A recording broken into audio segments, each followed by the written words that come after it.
it's your Kayce, and welcome to Unboxed Radio, a show where we talk about the latest and biggest news stories in the world of sneakers. Joining me is Cory and Marco. So wait, before we get started, let's tell the viewers what sneakers we have on today. All right, I'm going to go first. It's Super Bowl week here in LA, as both of you know since you've been here in the city. And I saw a really dope collaboration between the NFL and a bunch of streetwear brands here in LA. One of them was Bricks and Wood. And I picked up their first collab with New Balance last year. I haven't had a chance to really wear it, so I figured it was a cool week to bust it out. My little slight flex is the Union Dunks. I actually was gifted these, but I think my favorite part of them is like that ice gum bottom is so fire to me.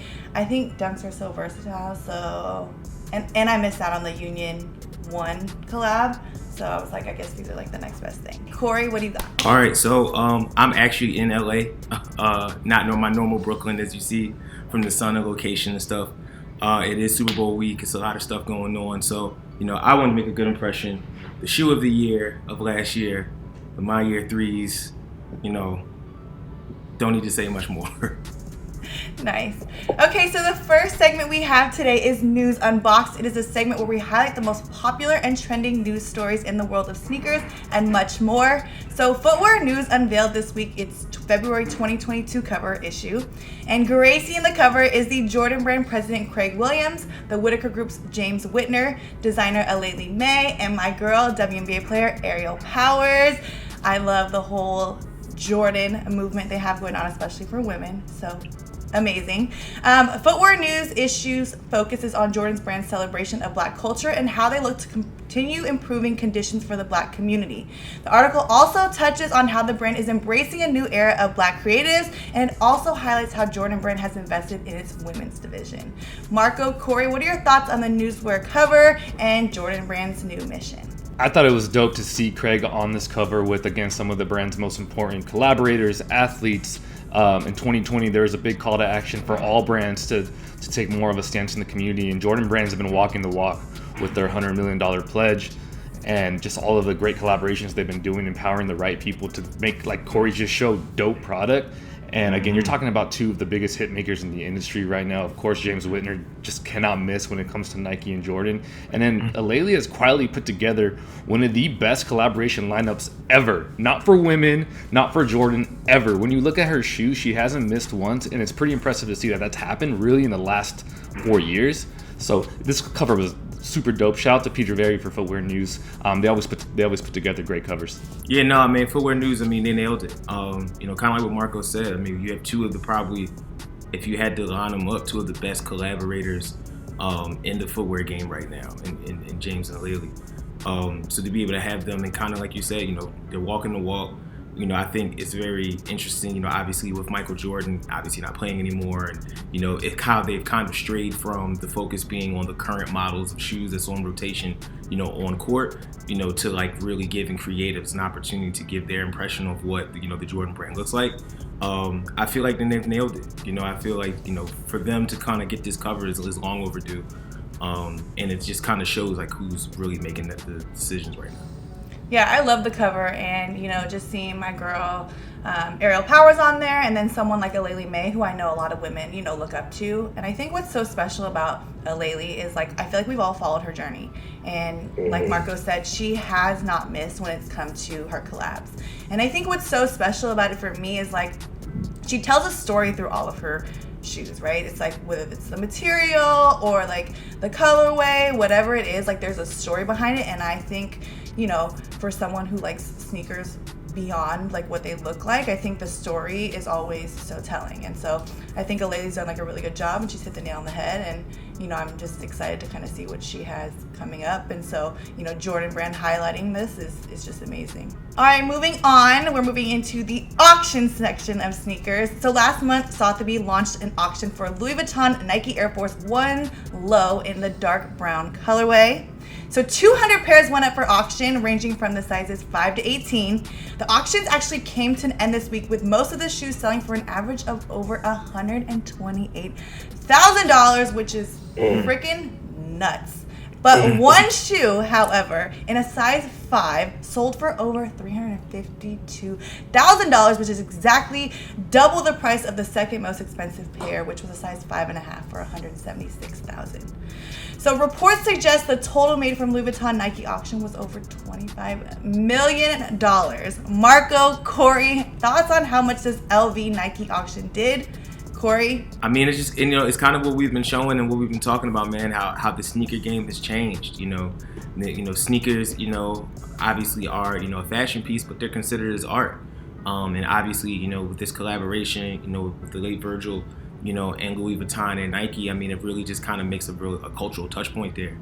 To hear those amounts of money to be sold or to be offered for, a shoe is it kind of just shows where we are. I can't imagine what that looks like. I would love to see the person wearing these, but I know they're going to end up in some glass case somewhere in somebody's foyer or something like that. But it's really, really dope. I have two takes on this. The first one is the price of the size 5 is kind of a larger reflection of how short and how the women get the short end of the stick when it comes to sizing. They're usually more limited and they're way more expensive, right? For half the materials, because a lot of these high heat collab shoes will have larger size runs for men's sizes, and then you'd see the women's sizing. Any of my friends with smaller feet, size 4, 5, 6, it's impossible to get those shoes because people know that they go for more because there's less of them. So this is kind of a reflection of that. Obviously, we're not dealing with an everyday consumer buying these. The second thing I'll say is I saw a report on Twitter from my boy Brendan Dunn from Soul Collector, and he was saying that Sotheby's extended the auction, which if I was somebody who had just bid and won, spending 300 racks, and then I won it, and then they hit that Buffalo Wild Wings overtime button on me, I would be pretty pissed. That's the whole point of auction, is to be number one when it ends. And then it was just weird to see them kind of extend it. Obviously, Sotheby's is the standard when it comes to auction, so they know the legalities behind it. But I'm just saying, as somebody who obviously had no business being in that auction, but if I would be a little upset if I had won and they let somebody else come in here and swoop me like that. But either way, the shoe's iconic. It's a museum piece. I doubt we'll ever see it on feet, and I'm glad the money's going to a charity that Virgil cared about. So I beg to differ. I feel like we're gonna see some rapper or some person who does not even really care about sneakers wearing them just to be low-key disrespectful or try to flex. And then secondly, to your part, Marco, I feel like if I was that winner at the last second and they hit that overtime button, I'd be this is God's sign of telling me I do not need to spend this amount of money on a pair of freaking sneakers. So I'd have been thank you, God, you saved me from spending this. But I mean, I think they're a cool sneaker. Do I think they're worth that much money? Absolutely the heck not. So that's just my take on it. Okay, so we are moving on to discuss ReWalk. Pierre Moss, founder and designer, Kirby Jean Raymond, is stepping down from his role as the global creative director at ReWalk. Departure from the brand will be effective on March 1st, my birthday. Mark your guys' calendars. Jean Raymond joined ReWalk in 2017. Pierre's final collection with ReWalk will hit the shelves in late March. Thoughts on the footwear released by Pierre Moss and ReWalk's partnership? What do we think is next for Kirby? Will he partner with a new brand? Marco, what do you think? Yeah, this sucks to see because it made so much noise when he joined after a few collaborations with them. It seemed like Reebok finally had some, energy in the right direction. I had no doubt that he was going to steer him back into a coveted brand, and it was just bad timing, right? I think within that first year of him coming on as that creative director, they were sold, and it was kind of it wasn't like they were sold to a Nike or another footwear brand. They were sold to a big portfolio of brands where you can imagine creatives might get overlooked or there might be a change in plan. So I have no doubt that he's going to find another place to design, whether it's continuing to build his in-house brand or it's helping another brand go to that next level. But it sucks to see, but honestly I think he'll end up in a better position because you don't know what's going to happen to Reebok. When these brands get acquired, you never know what direction they're going to go into, and hopefully his next move is even better. Corey, what do you think? Do you think he's going to stay in footwear? Do you think he's going to go designer? Where do you think he's going to end up next? I think he kind of has, open format to kind of do what he wants at this point. I think, what he did with Reebok really kind of shows, his creative genius, his creative power, and more so the power of his brand. The support. I saw more people wearing his collections from Reebok than I've ever seen Reeboks being worn, since, let's say, the Questions. So, it really just kind of shows, more so of his impact. I would not be surprised if other shoe brands are chomping at the bit to be able to get some sort of collaboration or collection with him. Marco kind of raised a good point. It'd be dope. We could kind of see, if he kind of more so focused on his stuff in brand for a little while and kind of build up Pierre Moss and stuff like that on his own. And then from there, maybe go and do a collaboration with someone. But I mean, it really just shows, obviously, the opportunities of, Black creatives and Black, in these spaces, and what happens when we get the opportunity to do and work with these brands. I think he comes out a lot better, after leaving Reebok. Than he went definitely agree. So here we are at my favorite segment of the show. It is the drops of the week. A look at some of the most coveted sneaker releases of the week. Are these kicks a buy or a pass? So the first sneaker up we have is the Nike Air Trainer 1 Coriander, releasing Friday, February 11th at $140. Thoughts on this shoe, buy or pass? Marco, are you buying or are you passing on these?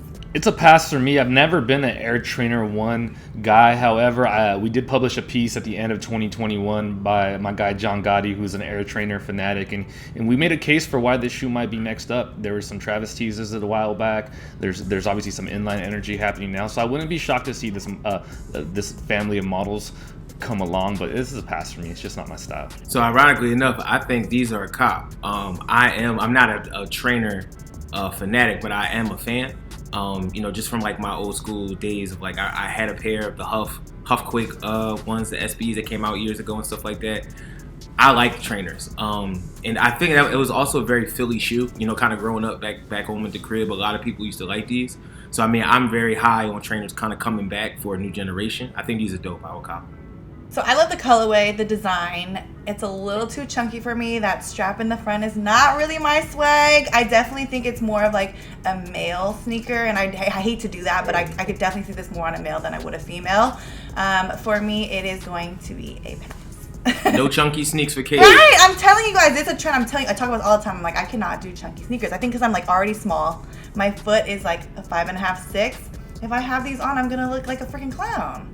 Like, it's gonna be nuts. It's not gonna look right. Okay, so the next sneaker we have is the Union LA Nike Dunk Low in Midnight Navy, releasing Friday, February 11th at $150. Great price point.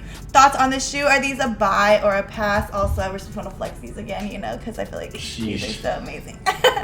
Cory, are you copping or are you passing on these? Oh man, I don't even think if it's a thing of if, or it's more of a when. Obviously I'm gonna be, paying attention to Soul Savvy to make sure I can get, a pair of these for the retail. Yo man, listen, Union continues to kill. I think, and if I'm not mistaken, you guys can tell me if I'm wrong. I think this is the first of 3 colorways, so we're gonna be getting like kind of more of these coming up. These are sick. Dunks. I'm so happy that Dunks are coming back in 2022, and like really it's like the it shoe. I just hope that everybody can get them. Everybody that wants them can get them. Super cop for me. There are a few people in the footwear industry that have the magic touch, and Chris Gibbs from Union is one of them. There's 2 things about his shoes that always seem to happen to me. The first one is they grow on me, right? Like I look at them and I'm like, those are cool. And then as I see them more and more, as I see people like Kayce wearing them in real life and you get to see them on foot, I'm like, yo, those are dope. So these are definitely growing on me.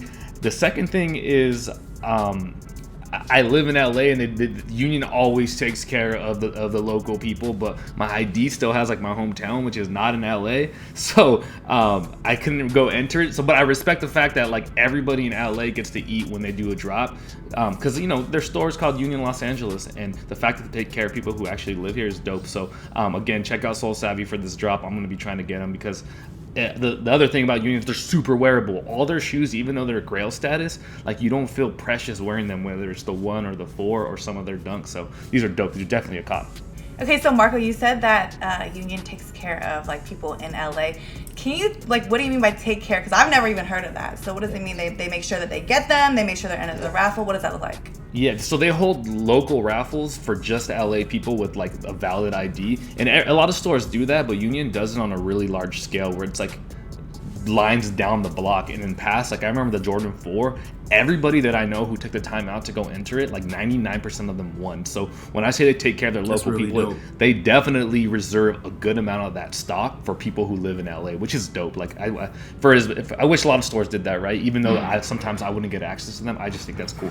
No, that's so cool. I love that. I mean, you guys know I love the Union Dunk collab. Obviously, me having a pair of them, and again, missing out on the other ones I get. Like you guys said, I feel like Union has not missed. And if I could cop them, again, going back to Soul Savvy, because I know I'm going to miss the drop. If I could get them, I would absolutely buy them, no hesitation. Okay, so moving on, we are going to talk about New Balances. It is the DTLR collab 200 2R Masquerade. These are also releasing February 11th at $155. Are we copying? Are we passing on these? Marco?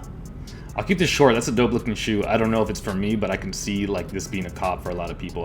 Props to that shoe. The colorways just look really, really nice. It's a lot of colors, but it's put together in a really like tasteful way. I think those are dope. I think the 200 is a kind of an underrated model. And I don't necessarily know, kind of like Marco, like I don't necessarily know if this would be a cop for me. I think it's a great shoe. It does have a little bit of a lot going on. But I think I would hope that we could see more different versions of the 200 kind of coming up. So are you copying or are you passing? I'm passing. That is so crazy. I'm telling you, there's a sneaker in every episode where I'm like, this is... Why do you do why this? Why am I never on point? I don't understand. I see something in you that you don't see in yourself. Now you see something in me that I don't see in myself? Okay. It just got deep in here. Yes. New Balances. So I feel like this is like a new part of like the segment is like, which of these sneakers What shoe should Cory yes. get? All right, okay. Absolutely. And this is the one. Let's talk to the producers. Let's add that to the segment. Cory, you should get... Yes, the shoe I could see Cory wearing is Flip. And it is this one. Absolutely. I love this New Balance. I don't know. I'm not really a fan of like a predominantly like dark shoe, so it's kind of different for me. I don't know, I feel like it looks weird on my foot, with like the predominantly black. I know people think I'm so weird when I say that. I would absolutely buy these if I could. Again, I say if I could because I always miss anytime something drops. So, yes. But I absolutely could see you getting these, Cory. So if you want to reconsider it, you should reconsider this one. If you see these on my feet, Kayce got them for me. Good gift. Right.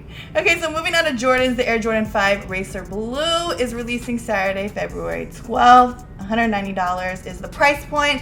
What are our thoughts on this shoe? Are we buying or are we passing on these? Cory, I'm going to let you go first on this one. These will be a pass. I mean, I maybe a little bit of a hot take. I'm not really a 5 guy. I think that, I think they're great for the era that they came out. If this was, early 90s for sure. But just for, kind of my style now, I'm not really a 5 guy. And, I think the colorway I have, shoes that kind of have like this whole black, blue or midnight blue, I think what it's called, color in my closet already, so I don't necessarily need it. So this would be a pass for me. Pass for me as well, but I think it's a dope shoe. I look at a shoe like this, it reminds me of one of my favorite 5s, the Stealth 5 is kind of a flip on that with the black colorway. There's going to be people out there who don't need this shoe because they have a metallic 5 or even like more recently a PSG 5 or something that's like that, but you can't go wrong with a nice suede and a royal blue or a royal blue-ish Jordan. So I think this is cool for like the generation of sneakerheads that are coming up. The last couple of years, this might be their first pair of 5s, right? So I think when you look at it that way, it's a dope shoe. Just I don't need it in my collection. Yeah, I'm gonna have to agree with the group, and I'm gonna have to pass on these, as I just kind of talked about. A predominantly black shoe is not really my thing. Again, I love 5s. I like to wear them when I can. If I like the colorway, again, it's a pretty chunky shoe. You don't know how I feel about that, so pass for me. Okay, so the last segment of the show is You Dead Ass. This is a fun segment where we highlight and share our thoughts on the wildest stories that went viral this week. This story is just honestly nuts. As a woman seeing this, I cannot. Anyways, so a TikTok user went viral for adding height booster in the insoles of his ReWalk Club C's. Apparently, this TikTok user lied to his Bumble date about his height and said he was 6'3". That is an elite height, okay? So he's setting the bar high already, okay? The height booster supposedly added 4 inches to his height. My guys, are you guys doing this? Are you guys lying about your height? What's going on? First of all, I'm going to speak for Marco and myself and just saying that no, we are way too thorough of individuals to be lying about our height and putting rises in our shoes. I think the first thing that I wonder is like, obviously if things go right, like the lie has to come to an end. Like this isn't a lie that you can keep going unless he's someone that finds a way to keep this lie going. He's going to have to take the shoes off at some point. And, kind of like what you said, Kayce, like, I would say 6'2", 6'1" is like when people genuinely start to get tall. I think the line between 6 feet and maybe say 5'10" is very blurred. So he went for it. He went for it, saying that he's 6'3" tall. Well, he's 6'3" in this, and good luck to that man. I hope it worked out for him. However, it worked out for him, because this is a short run for him. Marco, please say you're not lying about your height. No, this is wild. This is wild behavior for me. But what I would say is that there's plenty of shoes if you need that extra boost. Everyone knows a solid pair of Air Force Ones is going to give you a little bit of lift, like whether you want it or not. He could go for some Balenciagas. I wouldn't support that style in 2022, but they do have extra soles there. I just think that this is going to come to the light. Also, I just got to imagine like the walking. It's almost like in some high heels or something. He's going to be falling forward. But hey, man, it's tough out there. So. I'm not gonna knock this dude. I don't know his story, but I can't support it at the same time either. Yo, Kayce, I gotta know from you, like, what do you like? What do you think?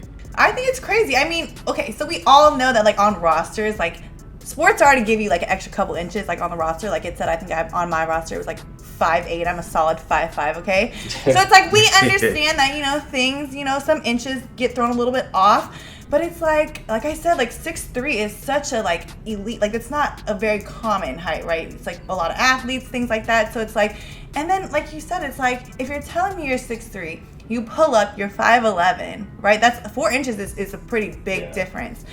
How are you keeping this up? Are you gonna walk on your tippy toes when you take your shoes off? Like, what does that look like? For me, it's just like there is no reason to lie about your height. Like that's just something you cannot keep up with. So. I don't understand. I'm hoping that the girl was maybe like 6'1", so he was like trying to impress her and like trying to compete with like her height. But there's really no rhyme or reason why. There's no reason. Y'all need to lie about your height, like especially if I'm gonna see you in person. All right, well, it was great talking to you guys, but before we close out today's episode, I want to know, with it being Super Bowl weekend, who do you guys have winning the championship? I don't have a dog. I don't have a team in this game. And man, I love Joe Burrow. He's so cool. Like I'm a Steelers fan, so he's a divisional rival. Like that's a no-no to be cheering for the Bengals. So off of the strength of that alone, and I don't got anything against the Rams. A lot of my friends are Rams fans, so I'm gonna have to go with the hometown team. I think it would be cool to be living in the city while they win a Super Bowl. But man, I wouldn't be shocked if Joe Burrow makes some noise because man, that dude, he's cool, man. He's good on the field. So, but I'm gonna go with the Rams. So I'm torn. I am a diehard Philadelphia Eagles fan. So let me just get that right out the way right now. And the reason why I'm torn is because as much as I want some of the Rams players to win a ring, I know what it's like to have a fan base to be that fanatical, I guess, about winning a Super Bowl, and to see all the videos of all the Cincinnati fans, celebrating, hugging, crying, just from them making it to the big game. I am torn, but I would love to see Cincinnati get it. Yeah, I'm a Seahawks fan, so I really could care less who wins, and we did not have the best season. I kind of want to see the Bengals win. I feel like, in a way, I feel like they're like the underdogs, so it would be nice to see them come through and get a championship. So, but other than that, I really don't care if it's not the Seahawks. Who cares? So for my viewers at home getting ready for Super Bowl, make sure you guys check out Soul Savvy's 5 most influential Super Bowl footwear moments on the site right now. Go check it out. Thank you for watching another episode of Unboxed Radio. If you like the show, make sure you hit that like button, leave us a comment, and subscribe to the channel. Catch us every Monday and Thursdays right here on Soul Savvy's YouTube channel. Cory, Marco, again, it was a pleasure, and I will see you guys on Monday. Peace. Thanks, See y'all y'all. next week. Peace, y'all.